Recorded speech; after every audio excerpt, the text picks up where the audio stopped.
what type of advice would you give someone in terms of like what what they should look for when it comes to investing in crypto? Definitely, when it comes to do your own research, or as the acronym, as they say, DYOR. So definitely see where you're putting yourself into, especially what you're investing into. Because I mean, like I said, like what we do, like we work hard for our money. We put our money where our mouths are, for like as far as food or lifestyle or home, anything, right?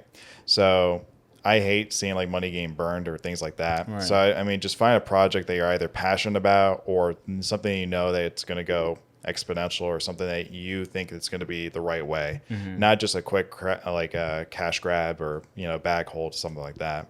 You can probably make some good money doing that, but like at the end of the day, man, it's just like the casinos or things like that. The house is going to win, Right. and you're just going to get burned. And there's going to be projects that may like rug pull you.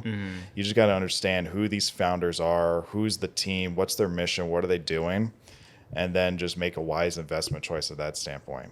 And especially when it comes to crypto, like there's a lot of like new things coming about to it too, like new forks as far as like how the blockchain is going through a different transaction rates, going much faster, either slower or just more comparable for like everyone else to kind of be on as Right. far as like other projects. So it's really just like understanding like, okay, if I'm going to invest into say Bitcoin or Ethereum, what is it that I'm investing into this, right?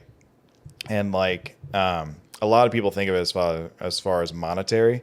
They just think of money, right? So like I could buy like one ETH, that'll be what, 1,600 right at the time of the filming, like around 1,600 or 1,500 USD. And they're like, wait till that comes like pumping up more. But at the end of the day, it's not just how it could be converted into like USD or other currencies, right? I mean, you could do that on a foreign exchange already. I can buy Canadian dollars and wait till another day to change the value, right? I'm buying Ethereum, me personally, into the project itself. Like what other companies are investing into it, what other things are coming out to it. There's a lot of areas out in the world where it's hard to have a central banking system or a way of how they transfer money one to another.